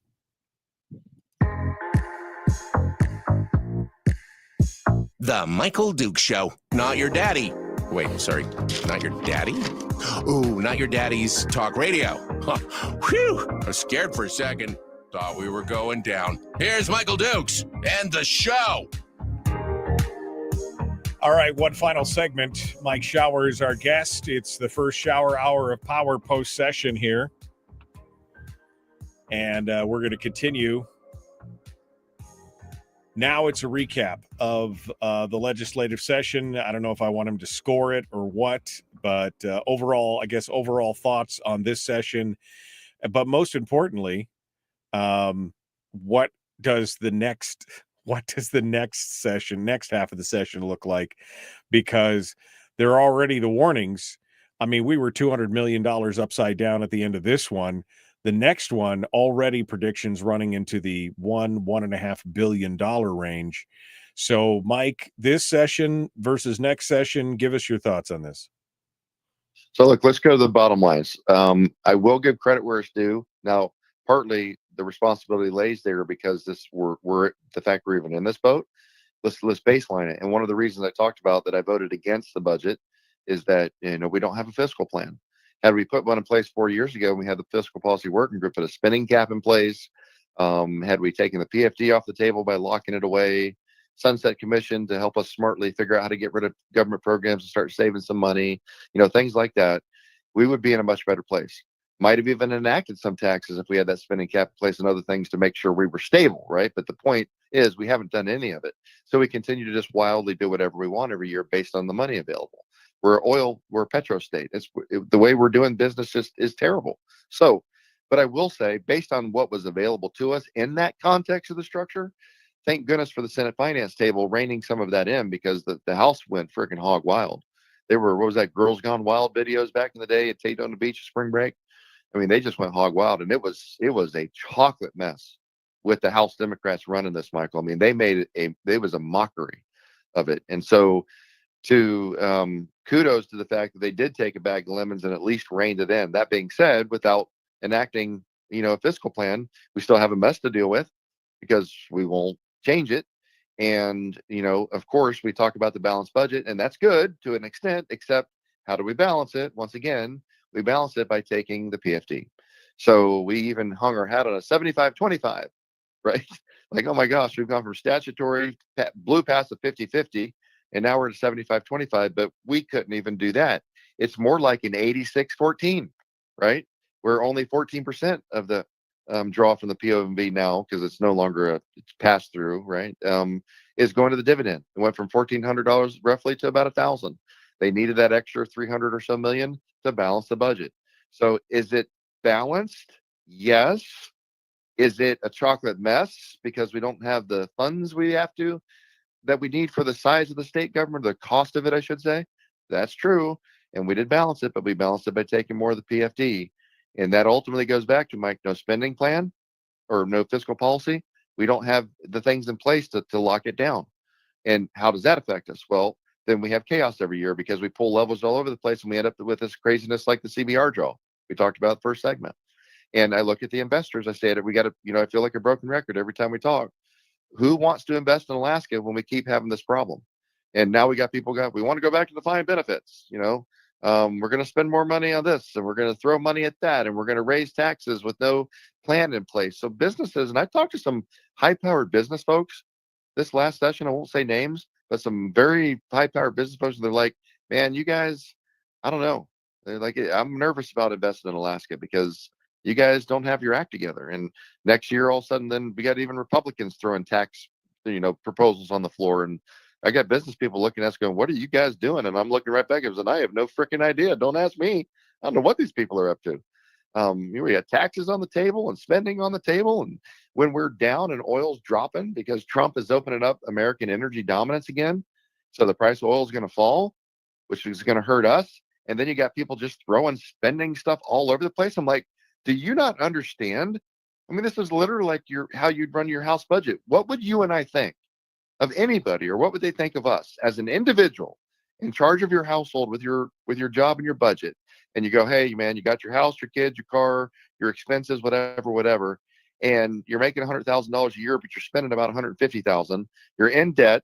You're upside down. You went to your boss and said, I need more money. He said, yeah, pound sand, I don't have it. And you're out there taking a long vacation to Europe for a month, and then you're coming back and saying, yeah, I can't balance my budget. You guys need to help me out. And everybody looks, you go, well, why are you spending more money? Lock it down, sucker. Get it right. Stop spending money. Put it away. I mean, get another job. Whatever. But it's like the state government goes the other way. It goes, we want to spend more. But even the Senate Finance co-chairs are going, not only no, but we have less money. And it's going to get worse next year as oil continues to drop. Yeah. This problem doesn't get better. It gets worse. And we just added hundreds of millions of dollars to the ticket with more education spending, and they want to put defined benefits on there. And it's just like, and now what has the conversation inevitably turned to? Well, let's just raise taxes. And if we just raise taxes, we'll fix our problem. No, we won't. Ask Myers when he comes on. He made a really good point in the floor last week. He's like, during the debate, he's like, you know what? You guys have already shown us a perfect example, just like I had a perfect one yesterday, the binding caucus, and how dangerous it is. Myers pointed out how bad it is with spending, because they go, well, raise taxes, that'll fix the problem. That's all we need is more revenue. We act like we're a business when we say revenue. I refuse to use the revenue word. It's taxes. Call it what it is. It's taxes. We're taking money from people to pay for government. So, but let's think about that problem, Michael. All we did, like with this SE tax, or this internet tax, we're going to fix this. We're going to pass some taxes. We have spent that tax, dedicated, for lack of a better term, that money before we even have it. It's already spent. It's not going into the UGF. It's not going to reduce the deficit. We've already spent every penny of it. before we even see it. That's the problem with doing it this way. Parkinson's principle for government, man. The government spending expands to fill up all available money. That's exactly what it comes down to. So next year, how bad? 3 minutes. How bad is next year going to be? Well, if you listen to Senate Finance co-chairs and regarding the financial stuff I do, on the broad terms and what they're looking at, because they know the numbers and they were crystal clear, both of them. And I've had long discussions with them this last session about the numbers and where we sat. And it's going to get worse, right? Because if we add more spending, which is what some people want to do, they want defined benefits, that's going to cost more. They want to put more in education, cost more. They want to increase this program, that program, whatever. We're about to run ourselves out of the only real penny bank we have, piggy bank, the PFD. We're really, really close to putting that to zero. So once that happens, and once the price of oil drops further, which it looks like it's going to do, remember that for our UGF budget, about a third of it is oil. And we've gone well below what they forecast we would be. So now that continues to drop, and we don't have a lot of headroom left in the PFD to take it to zero, what do you do? I don't know, Michael. There's only really one solid answer. You're going to have to tax to keep paying for the state government, because I've heard people on the floor, mostly Democrats, but some Republicans, say, we've been flat funding. If you look at inflation, the cost of government hasn't grown at all. I'm like, well, if that's true, then explain to me, right, how we spent $30 billion in savings starting in 2013 through today, and the CBR, ERA, and SBR. The SBR is zero now, by the way, basically. How did we spend that 30 billion? Now we're down to about 6 billion. Oh, and by the way, if we're not overspending and we need to get the money from somewhere, why aren't we paying a statutory PFD? Oh, that's right, because we've had to take it to pay for government. Lest I remind you, we're not at 100%. We're not at 50-50. We're at 14% now, not even a 75-25.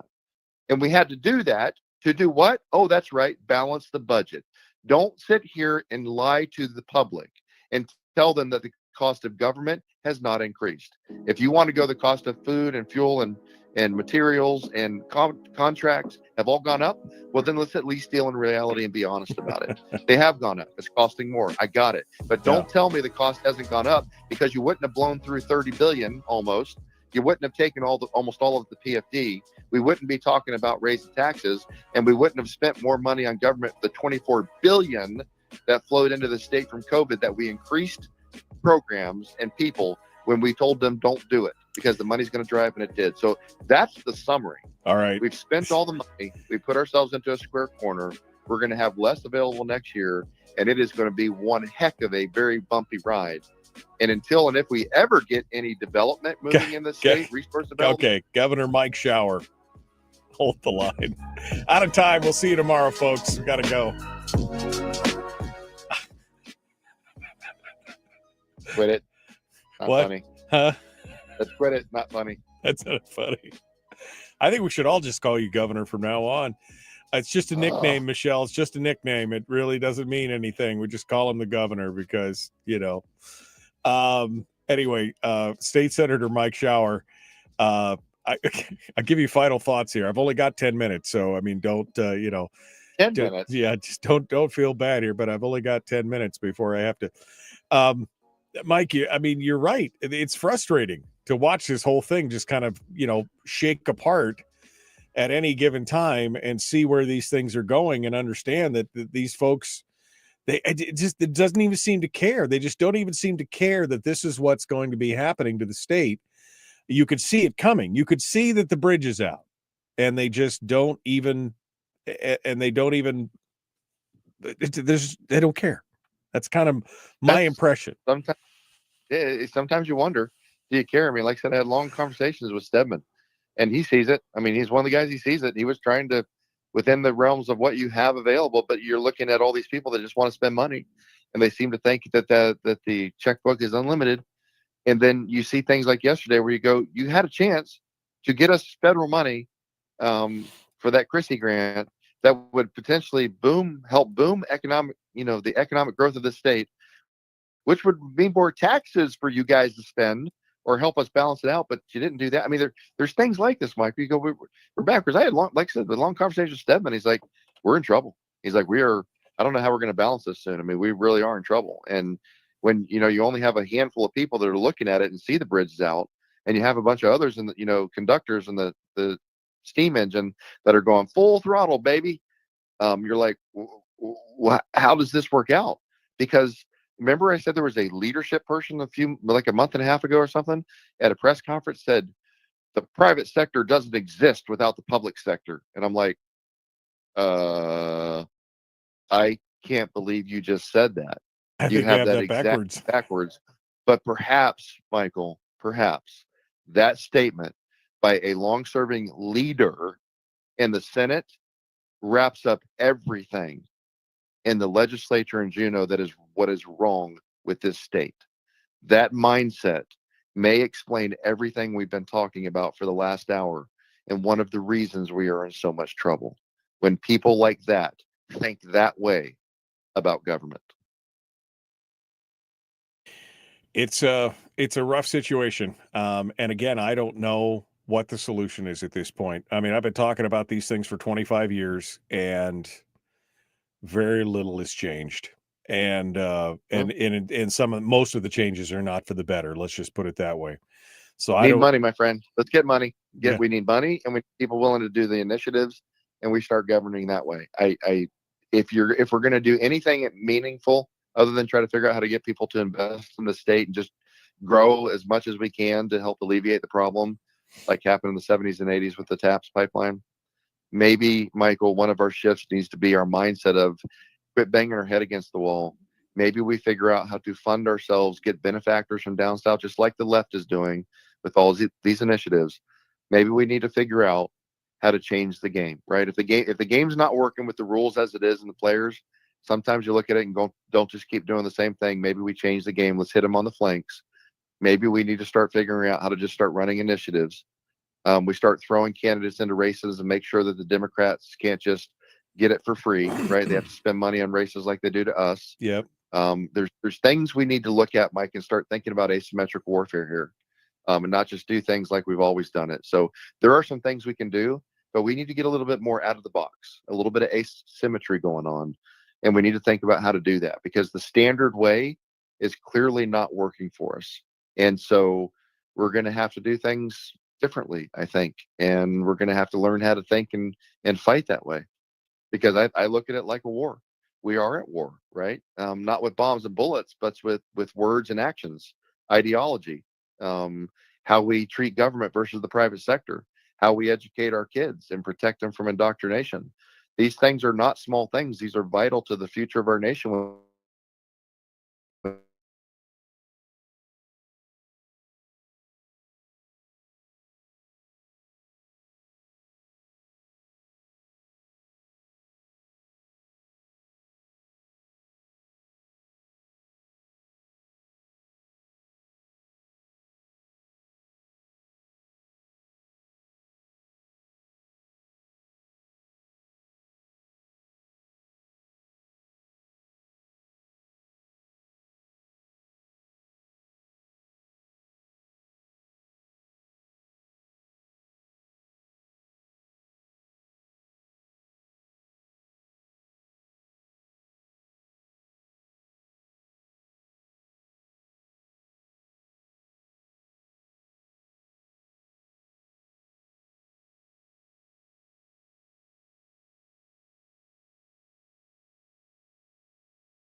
Check. Well, that was weird. Sorry about that, guys. We lost the audio there for a second. Thanks for coming in and joining us. I appreciate it. Tomorrow is Sarah Montalbano and Rob Myers. That'll pretty much do it for us today. We'll see you guys later. Have a good one. We'll see you then.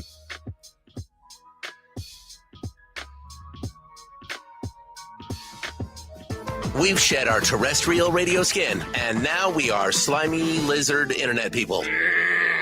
It's the Michael Duke Show.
Bye.